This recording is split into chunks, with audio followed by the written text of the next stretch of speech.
ಹೀಗೆ ಮೈಕ್ರೋ ಫೈನಾನ್ಸ್ಗಳ ಕಿರುಕುಳದ ತಡೆಗೆ ಒಂದು ಸುಗ್ರೀವಾಜ್ಞೆ ಹೊರಡಿಸುವಂತ ನಿಟ್ಟಿನಲ್ಲಿ ಇವತ್ತು ಒಂದು ಡಿಸಿಷನ್ಗೆ ಬರಲಾಗಿದೆ. ಅದ್ರ ಮೇಲೆನೆ ಸದ್ಯ ಚರ್ಚೆ ನಡೀತಾ ಇದ್ದು ಸಿಎಂ ಸಿದ್ದರಾಮಯ್ಯ ನೇತೃತ್ವದಲ್ಲಿ ಹಿರಿಯ ಸಚಿವರ ಸಭೆ ನಡೀತಾ ಇದೆ.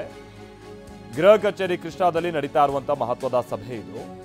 ಈ ಸುಗ್ರೀವಾಜ್ಞೆಗೆ ರಾಷ್ಟ್ರಪತಿಗಳ ಅಂಕಿತ ಬೀಳಬೇಕಾಗುತ್ತೆ. ಆದ್ರೆ ಈಗಿರುವಂತಹ RBIನ ರೂಲ್ಸ್ ಅಂಡ್ ರೆಗ್ಯುಲೇಷನ್ಸ್ ಏನಿದೆ ಅದು ಸ್ವಲ್ಪ ಈ ಸುಗ್ರೀವಾಜ್ಞೆಗೆ ತಡೆ ಬೀಳ್ಬೋದು ಅಥವಾ ಹಿನ್ನಡೆ ಆಗ್ಬೋದು ಅನ್ನುವಂಥ ಚರ್ಚೆ.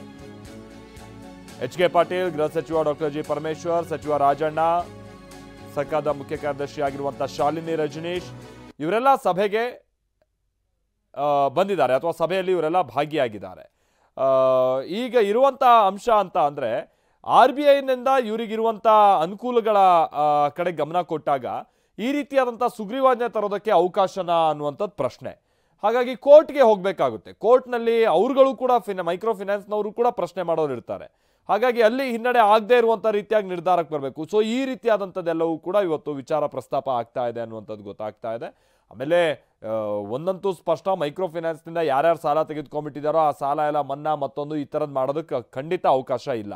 ಬಟ್ ಏನು ಅಂತ ಅಂದರೆ ಈ ಒನ್ ಟೈಮ್ ಸೆಟ್ಲ್ಮೆಂಟು ಅದು ಯಾವ ರೀತಿಯಾಗಿ ಅವಕಾಶ ಇದೆ. ಆಮೇಲೆ ಒಬ್ಬ ಓಂಬರ್ಸ್ಮ್ಯಾನ್ನ ಅಂದರೆ ಒಬ್ಬ ಮಧ್ಯವರ್ತಿಯನ್ನು ಸರ್ಕಾರದಿಂದ ನಿಯೋಜನೆ ಮಾಡೋದು, ಇದೆಲ್ಲ ಅನುಕೂಲಕ್ಕೆ ಬರುತ್ತಾ ಅನ್ನುವಂಥ ಚರ್ಚೆ ನಡೀತಾ ಇದೆ.